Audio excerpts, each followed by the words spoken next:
Luchasaurus. And that's Jungle Boy. If you need to check out All Elite Podcast. We are the Lucha Brothers, and you listen All Elite Podcast. You know why? Hey, this is Cole Cabana. Check out the All Elite Podcast. All Elite. All Elite. This is Sammy Guevara, the best ever. And you, yes you, need to go check out All Elite Podcast. Myself, the man with the huge effort arms, Brian Cage. You're watching the All Elite Podcast. Who better? Welcome back, All Elite family, to another edition of the All Elite Podcast. As always, I'm joined by my boy, Big Match AJ, chilling down there in Florida, trying to avoid all the crazy Florida men. How you doing, AJ? I'm doing good. I've been looking around film festivals I could maybe submit to. Other than that, not much going on with me. How are you? I'm doing good, you know, baby on the way, probably within the next month or so shit is getting crazy. Yeah. Back to school, back to work, back to all kinds of crazy stuff in my life, so pretty busy. If you guys are listening to the podcast, you can go ahead and, well, actually, I'll save that for the end, but I have something where you guys can support me and my Upstate Aesthetic venture. That would be really dope if you guys could go and vote for something, but I'll save that at the end. Right now, let's go ahead and talk about Dynamite, AJ. We'll talk about AEW in general. There is some news to discuss. That is what the Tuesday shows of the podcast are about. We're going to talk about some news. We're going to give our Being the Elite notes that AJ has for us. Going to go ahead and give a sleeper pick for tonight's AEW Dark, which matches we think are going to be the most exciting. And then we'll recap Dynamite's card for this week, give our thoughts, maybe some predictions on who we think is going to win the matches that we have announced.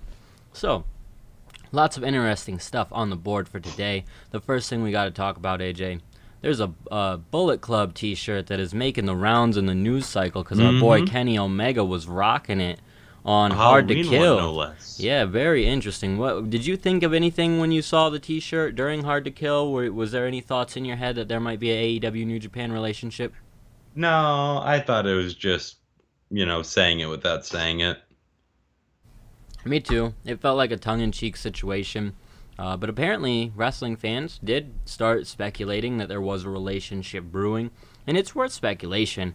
But I don't want to dive into speculating on a relationship based off a T-shirt, especially how deep we dove into the Ricochet situation on Thursday's show, and we're way off on that one. So we don't want to speculate too hard, because as wrestling fans, when you speculate too hard, it usually blows up in your face.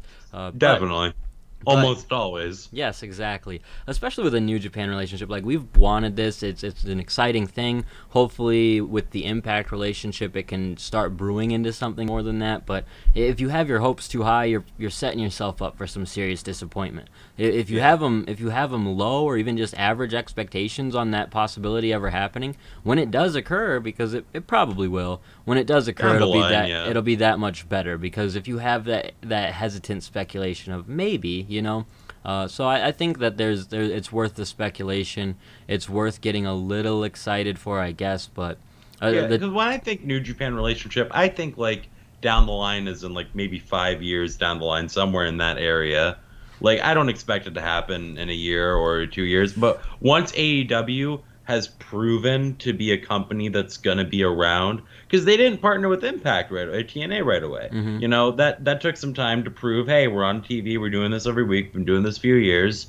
And then, because New Japan has been a company that's existed for so long, they don't want to just buy into a fad.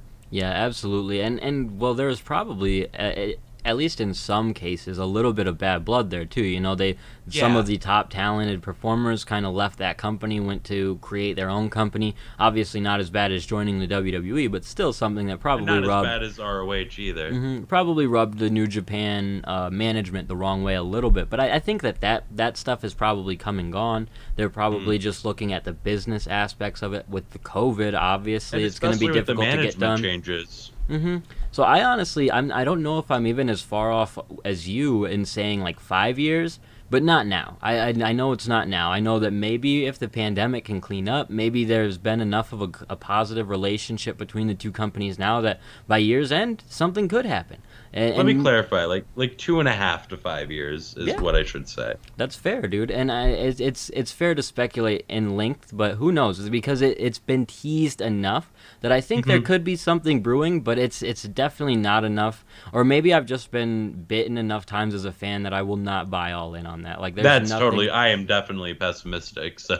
But with a pinch of optimism, nonetheless. Oh no, for sure. I mean about this wrestling specifically. Right, and then in terms of the Impact story, Kenny Omega was actually a big piece of putting that together in the behind the scenes situation. Tony Khan got on their unrestricted AEW podcast and spoke a little bit about the storyline coming together and the fact that it was an idea from Omega, and Tony loves great ideas. He said he doesn't use every great idea because that can be difficult to do, but this was one that Kenny put a lot of time into, a lot of thought into. It makes so much sense with the Don Callis relationship. I'm sure it probably boils down more, though, to Don Callis came up with an idea and pitched it to Kenny, and Kenny took it to Khan, or it was like a collaborative idea between Kenny and Don. I would expect that, yeah. Because they're both so very so smart, close. and the relationship, yeah. So what do you think of this, of Kenny having a big hand in this story?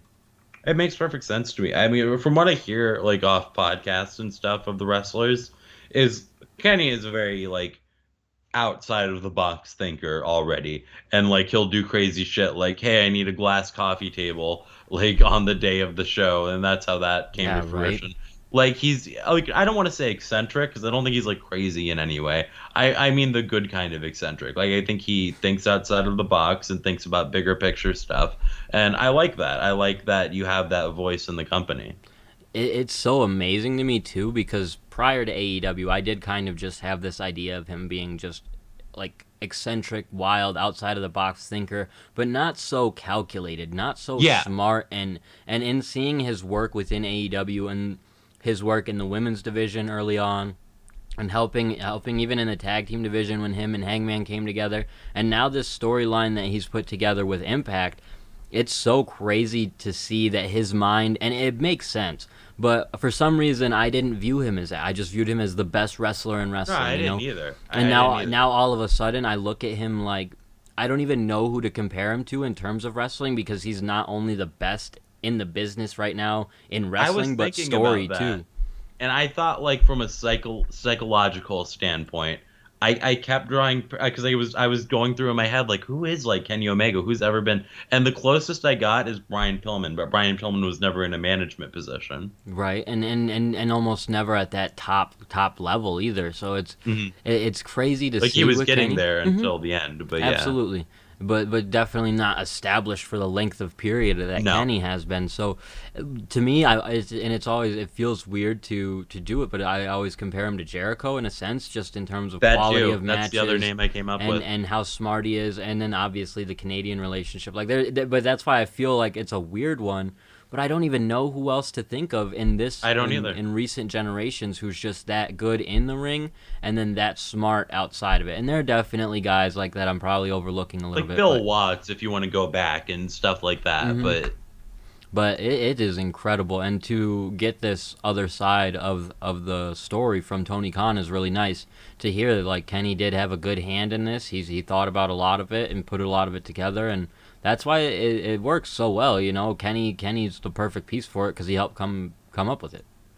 I really, honestly, on another note of that, I really like, from what I've heard, the AEW environment of that. Like, if you have an idea, they'll hear you out. Like, maybe they won't go with it, maybe they'll love it, but either way, they'll listen to your input and be like, yeah, I'm going to take this seriously. Yeah, I agree with that 100%, especially, like, as fans, but imagine being a member of the roster and just knowing that if you come up with something and you plan it out and you write it all down, like, yeah, it might not be the plan that they go with, but they will definitely look at it, give you an opportunity, and hear your storyline or idea through. And that's not a guarantee in other companies. And even if you have a good idea in WWE, they'll change it. They will do their own stuff. Yeah. We've heard that story a million times. This very much seems like, okay, we've got your idea. We're going to try some stuff with it and see if it works, and that's it. Like, all Tony Khan really did was, like, add in some commercials and stuff, and those ended up popping everybody that people loved. So they're great. It's been a good, smart thing for them. I think it's been a solid storyline. a piece of the storyline that's come into the news is the Too Sweet as being used by everyone, and now AEW is apparently trying to trademark it. I don't take. I was surprised by that me because I thought too. WWE did. I thought they tried to, anyways, and they couldn't. And that's maybe the case is like maybe they No. tried to. Okay, go They ahead. tried to trademark the hand gesture. Okay. But they didn't try to trademark Too Sweet. Which is it's funny because we know the hand gesture as Too Sweet, but that the verbiage and the saying is probably going to be a little bit easier to trademark. I don't know if they'll get the trademark. I could see plenty of different people trying to dispute that, even if not just WWE, then like the Scott Halls and Kevin Nashes. And even though I know they've said it's cool to use it, it's cool to say it, it's another thing to try and take the monetization of it. I don't give a shit. It's not my my thing. They want to make money. They're a company. That makes sense to me. And I think it might just be like a situation of not even trying to necessarily make money, but WWE, like you said, they've tried to trademark it before. This is a way to hopefully prevent that being an issue. That way they can just continue doing it. So that's my biggest takeaway from it. Obviously, they will merchandise it and make money off of it, but I mean, that should be expected. And that kind of gives you, I wonder what they would, I mean, and they could easily just continue to be the Elite, but it's a strange feeling for the Elite to now kind of be the Bullet Club again. You know what I mean? Yeah. Because that's the kind of merch you're going to get, you know what I mean? It's going to be very NWO-esque, Too Sweet type of stuff, so. Mm-hmm. I mean, they really do need to, like, because if they can't use the Bullet Club, and if New Japan's not going to let them use the Bullet Club, then they need to come up with something else. And I know WWE tried, and they all sucked, but, like, maybe they can figure something out. And I even if it's like the offshoot name that they used for the Elite, which I can't even remember what they were what Kenny was calling this new Elite or whatever, but it's strange because the Elite was already like a good guy group. It had Cody in it. It felt like Cody was in it. I guess he has the Nightmare family, so not necessarily. Yeah, I guess he's kind of removed now. So you could just call them the Elite, but I don't know. I don't hate that idea, actually. With especially Hangman probably joining the Dark Order, it's not impossible to just go with that group name. So, yeah, the Elite with some Too Sweet trademarking. I'm with it. It's very interesting. So, yeah. And that's the type of stuff that will always leave that relationship with New Japan open. So, and if you kind of establish Kenny as the leader of the Elite, then, and he already kind of is, then I feel like that's fine because it can just be like its own thing. Like, it doesn't have to be the Young Bucks are in it. Maybe he wants another team in it.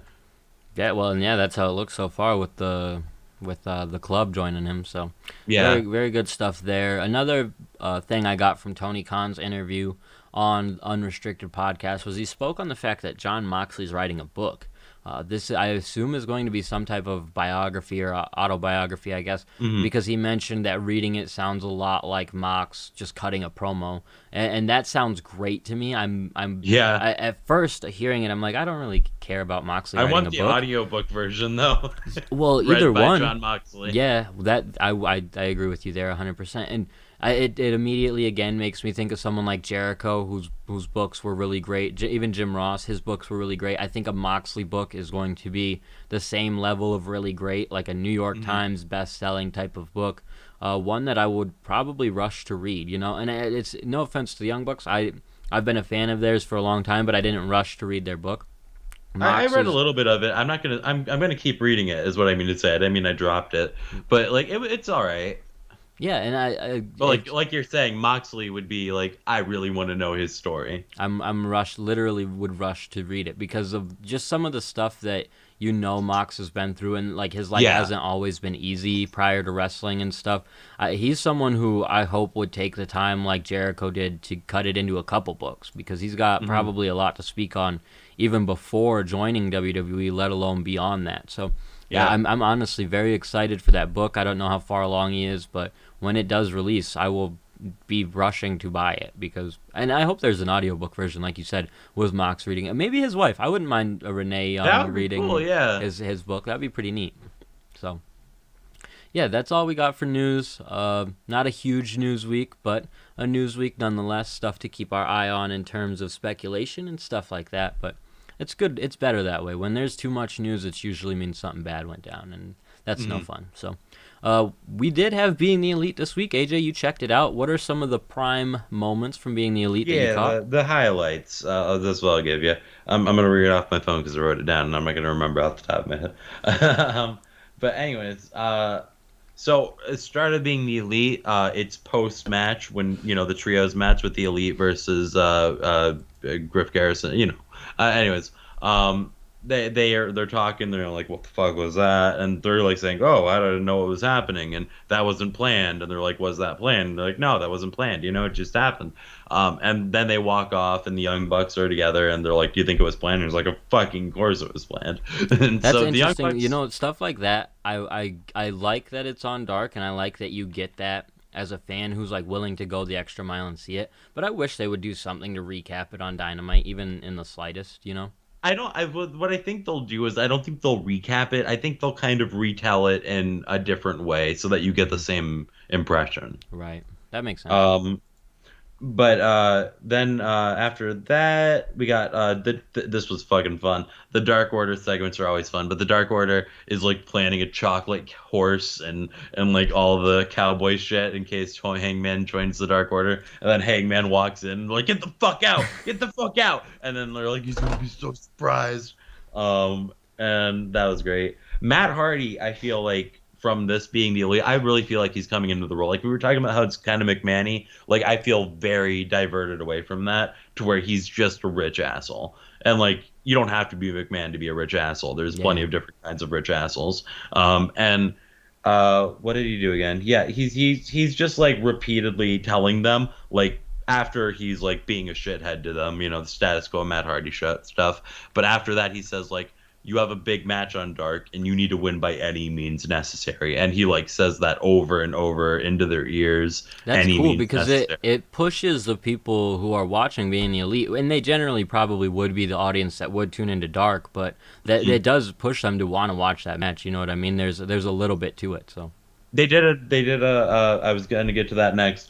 Since the last Being the Elite, it's kind of comedy. It is comedy, but it's still kind of a fun build, even though it's a comedy build. Is that Brandon Cutler was coaxed in by Matt Hardy to take on a bigger challenger since he's been on a winning streak. So he got him excited about the dragon versus the dinosaur. And so this week they also built it up with just them, shitting on each other. And then they're going to have their match tomorrow night on Dark. So it does hype up a Dark a little bit, like you were saying, which I like. And of course, the biggest piece of news: John Silver retains the BTE title against Alex Reynolds in beer pong, but they were playing with a cap, not a ping pong ball. I watched the one that they did with Silver against Sammy G, and it was hilarious. I love the little Being the Elite title matches and how it's not championship matches at all. It's just games, and it's fun. So that's good shit. Like it's really entertaining and fun, and if you can understand that a lot of this stuff is going to be tongue in cheek and fun, with a little bit of storyline continuation, then Being the Elite is perfect for you. So, I think they've gotten into a stride again with that show. I think it took them a little while. I think there was pre AEW Being the Elite, which they just did their vlog stuff. Well, and some of it was good when they were on the indies, and then it kind of dropped off because of the AEW stuff. And that's what I mean is like the pre AEW stuff was like great, and then they got into AEW time and they had to figure it out. They had to figure out how to converge what they were doing with what they wanted to do, and I think they're really starting to hit that stride. I think they've been hitting it, especially when Mr. Brody was killing it on there, and a lot of the other talent were getting an opportunity to shine on there, and that's what I've seen more and more again, and that's what Being the Elite should be, and has done a great job at being, but at times it comes and goes, but they are in a full swing stride, I'd say. So yeah, and I wrote one more other thing, but it's totally irrelevant. I don't know why I wrote it down. So that's Being the Elite. It's Matt Hardy being more of a heel at the end. Good stuff. It's a good episode of Being the Elite. Make sure you guys check it out. We were just talking about Dark. Now we're going to give our Dark sleeper picks. Because if you didn't know, AEW runs 14 to 20 matches. Well, I don't know if they've hit 20 yet, but I know that Tony Schiavone said he wants to see a 20-match card. But they do about 14 matches. There'd be a lot to cover, a lot of throwaway matches. But AJ and I are going to give you one from each of us that we think you should definitely check out. AJ, what was your sleeper Dark pick? It was the Death Triangle or Death Triangle versus the Chaos Project. Now, mind you, I have no fucking clue what the Chaos Project is. I don't care because Pac and the Lucha Brothers will be on TV. So that's my sleeper pick. Is the Chaos Project Or YouTube. Is the Chaos Project Luther Serpentico and someone else? I think so. And I want if so, I want to know who the third guy is, because that means they got a third guy, and that's Yeah, lovely. I don't know. And they're nothing too serious, but hey, fuck it. I agree with you that it's good to see these guys on Dark or in any AEW show that they have. So the Lucha Brothers and Pac are 2 or 3 guys, I should say, that will absolutely pull me to watch Dark. So I agree with you there. One that I think people got to watch, people got to tune into, and they got to react to it. Let people on Twitter know, do the GIF thing, do all that, is Zach Clayton versus Sonny Kiss. Y'all were complaining that Sonny Kiss wasn't on TV, that Sonny Kiss wasn't on Dark, all this stuff. Y'all got to support now. That's how it works. They gave us a Sonny Kiss match on Dark. You got to show out, let people know what you enjoy about it. I think that Sonny Kiss is a solid talent. I think that it's great that the fan base has shown out for Sonny Kiss, and people are starting to recognize, hey, where's this guy been? We want to see him on TV. So he's going to be on YouTube tonight. Make sure you guys tune into that. And then you did mention that Brandon Cutler match. I think that that's interesting, one to keep an eye on versus Luchasaurus. It's nothing huge, but they've put a little bit of build behind it on Dark, or not Dark being the Elite. So there's fun stuff with that. Yeah. But, it should be a good episode. I'm gonna watch Impact because I heard some shit might be going down on Impact. Yeah. But if that wasn't the case, I actually might check out Dark tonight. I would have maybe. And Dark is such a long show. I mean, true. I guess it's not super long, but they have a lot of matches, and it's primarily just matches. Which, if you're someone who looks for that, that's perfect. But they're generally like throwaway matches, at least for me. I do think that it's solid for if I was younger. If I had more time, I should say, not even if my age doesn't have nothing to do with it. It's the fact that I'm busy. If I had more time, I would love Dark because it introduces you to so many different talent that I wouldn't be surprised if like 50% or even 25% maybe of these guys end up on Dynamite consistently, like in a consistent role. Even though they're not official major players right now, like Zach Clayton might not be a household name yet. But these opportunities on Dark are huge opportunities for the talent who don't get a lot of opportunities right now. I mean, it's still the middle of a pandemic. There's still only so many independent shows that talent can work. So Dark has a great place. I think that the people who tune into it are awesome because they're supporting something that is awesome. I just don't have all the time in the world to watch for it, but I do like to check out our Dark Sleeper picks, at least skim through, check out a couple of the matches, see what's going on. So make sure y'all do that.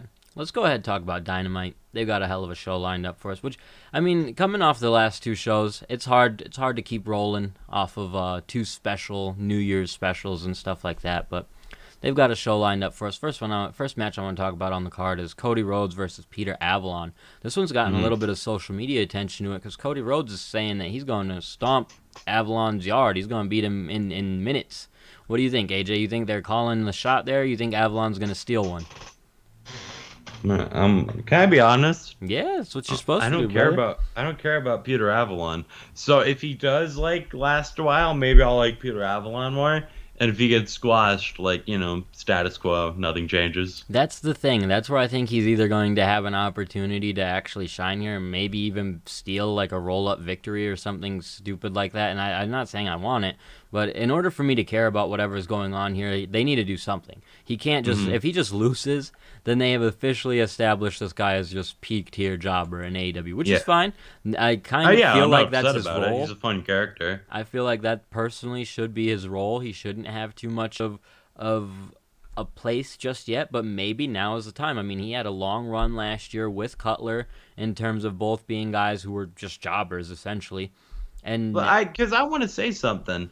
When we say jobbers, I like jobbers. Jobbers are fun. Heath Slater was fucking fun. Shannon Moore was fucking fun. There's a lot of great, like Gilbert and shit. There's a lot of awesome jobbers, and if I had a list, I could make a fucking list of jobbers. I Santino Morello, whatever. They're fun, and I have no issue with that. The one time I don't mean that in as a derogatory way. No, not at all. But the one time where it does kind of get with a jobber is when they're forced into a position you don't feel like they deserve. And I'm not saying that this is where he's going, but they need to make this make sense if they ever want him to be anything other than a lower level guy on the card. Maybe not even a jobber. Maybe, and I get that the derogatory nature of that. I'm glad you went out of your way to explain it, because we don't mean it in a negative way.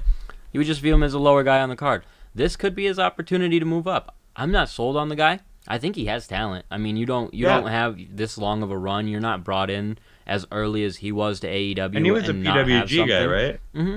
So I think that this could be the chance. I just, from what he's been built up as, it has to be now or never, because the way it's being built, if Cody really does beat him in like 3 minutes, I'm going to be not mad at all. I'll just be like, oh, he lost in 3 minutes. That's that. Yeah. The match I do expect to take 3 minutes is Jon Moxley against To Be Announced. I don't expect this to be some crazy surprise, some cool announcement, which is fine. I think it'll probably just be a throwaway match against a random guy. That's generally what the To Be Announced Dynamite matches are. It's like the opposite of professional wrestling tropes, because AEW recognizes if you have something you want to advertise or something cool, you should advertise it. If it's a To Be Announced thing, it's just going to be a guy who loses quickly. Yeah. And that's all this needs to be. You just want to show Jon Moxley on TV. You want to have him wrestle to get his record, making sense after the reset. So, yeah, it's perfectly fine. Yep, that's exactly what I'm anticipating. Maybe something to do with Kenny, because I know that they are slowly keeping that going on, but who knows. Speaking of Kenny, he's going to reflect on his dominance within the wrestling world. Probably talk a little bit about Hard to Kill. I feel like it would be hard to ignore that on Dynamite this week, so that's where I'm interested, is to see how AEW references it, especially if, like you said, there's supposed to be some big stuff going on tonight on Impact, and if that's the case, then Dynamite's going to be pretty crazy too, so whatever Kenny has going on is going to be interesting. Definitely. We will also see Sting congratulate Darby Allin for retaining his championship. AEW announced this segment, so it reads weird, but I feel like something's coming. What are you anticipating here, AJ? I just want some exposition, man. I want to get some context here of like, hey, what's going on? I know you like me. Are you my manager? But what's the deal? Yeah, I agree. That's what I want. That's all I want. Yeah, 100%, especially with them announcing it ahead like this, announcing that Sting is going to be giving Darby Allin some type of congratulations. I understand it, but I don't understand it. So maybe this is where stuff starts to come together. They start piecing some of it together here. We'll also see a birthday celebration for Brody Lee Jr. I hope this can just be something fun, nothing too MJF involved. I understand the MJF stuff with Brody Lee Jr. to an extent. I often have to pull myself back and remind myself that hopefully MJF has like a relationship with this kid behind the scenes that is just regular, where it's cool, because it is. I'm sure he does. And that's again, like I said, I just pull myself back, remind myself it, because when you see this shit on Twitter, I'm immediately worked. Like I'm like, you fucking this is not this, but then I remind myself, I'm like, this 99% would not happen in this company, especially without there being something established about why it's happening or anything like that, So in that circumstance, it's weird, and that's where I hope Brody's birthday can just be a fun little Brody Lee Jr. birthday party. I'm down with that. It seems like fun. That's cool for him.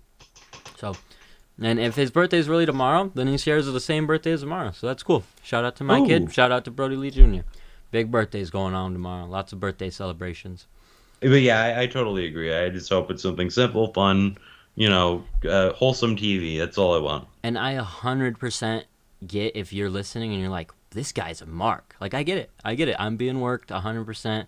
MJF got me anytime he does the stuff with Brody Lee's kid. But you gotta understand why.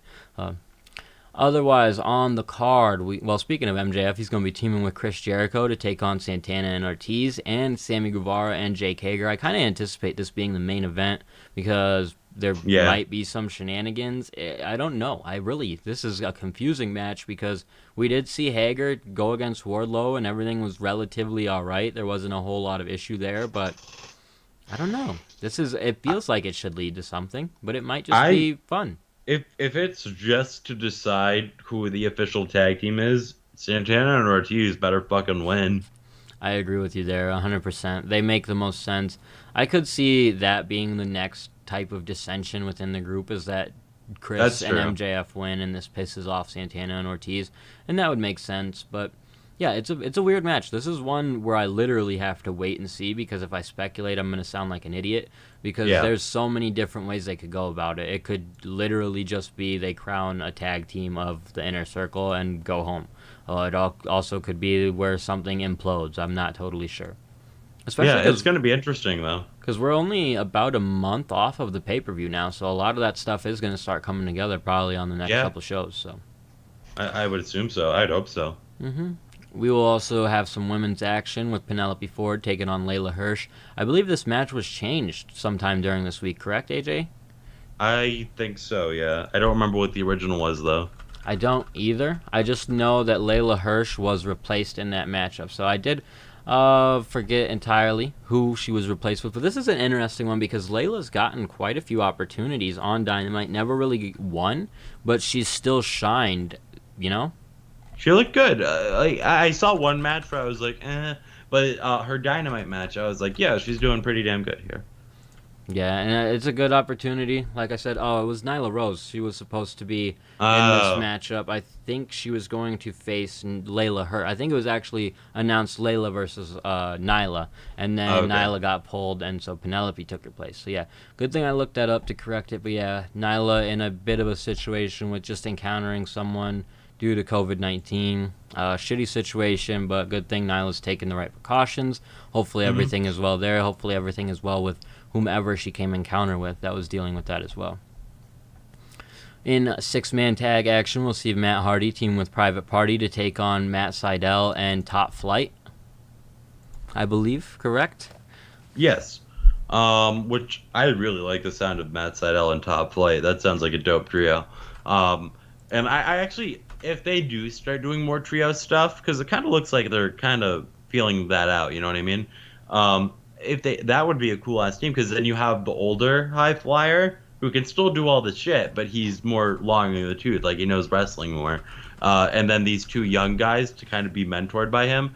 That would be cool. Because it's kind of what they're doing with Hardy Party, but like a face version.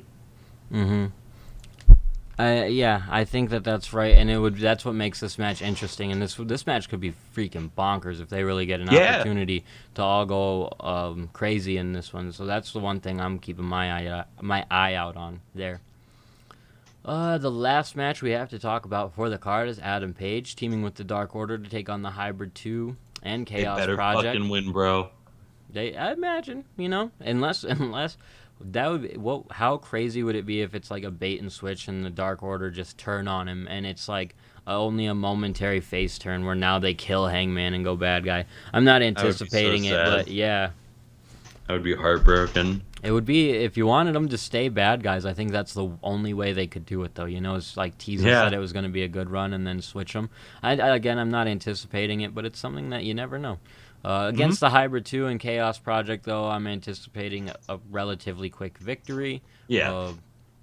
And the good guys look good. Dark Order, who would have thought that this year, starting into 2021, we would be talking about how the Dark Order are the good guys and they're the ones we want to see really do some stuff. So that's true. Also, what's your prediction? Does he join the Dark Order? Does he not? I'm going to just go and predict that he does, because that's what I want to happen. Same here. The fantasy booking, like I said, could go either way, where they turn on him, he turns on them. Like, anything could happen, but for what I want, just put him with them, man. We wanted it before everything went to shit, and everything went to shit, so now just give it to us. Like, with the Dark Order and Brody and everything, it's like such a shitty situation. Let's give the people what they want so it can be great. So Totally agree. A stacked Dynamite, though. I feel like we had a lot to talk about there, just in terms of different people doing different things. And the crazy part about that is we didn't see anything about the Acclaimed. I imagine they'll be involved. You're right. Yeah, maybe we'll have a promo. Probably. But what's crazy is like they're set to feud with the Bucks. The Bucks are like teaming with Omega, which they're like apparently turning heel, and so it's a strange situation there. Maybe they'll just kind of go their separate ways for a little bit and rekindle that situation later on, especially with the Young Bucks having an issue with the Lucha Brothers last week. There's so much they have to address that I'm surprised is not on this card. And Cody is kind of in limbo right now. I mean, there's the He's Jade feuding Cargill with going. Pete Avalon, dude. But the Jade, seriously though, the Jade Cargill thing is going on, but that's not really him. Like, if they're doing something with Shaq, that's him. But I don't really have an indication that that's gonna happen. No, yeah, I don't know what Cody's doing at this point. Like, which is fine. That I mean, it's for the best that he's in that position now because a couple weeks ago, or probably a month or so ago, we were like, he's involved in every storyline. Yeah. Now he's had some time to not really be doing much. That maybe the Avalon thing is what's next. Maybe Pete beats him, and there's some interesting stuff going on there. What do you think about, like, Cody is in the Elite for all intents and purposes, and like Cody and the Young Bucks face Kenny and the Good Brothers? That would be cool. I think that would be interesting. I wouldn't love it because I would rather just see the Bucks with Kenny and with the Good Brothers. But I mean, I don't necessarily know that that's the direction they're going because of how hesitant they've been and the Acclaimed situation. I don't necessarily think that they're going to be going full bad guy like Kenny is. I think they'll be hesitant to it, and you never know. Maybe we will see them pair up with Cody. I feel like in that circumstance, Cody's usually calling on his brother and QT.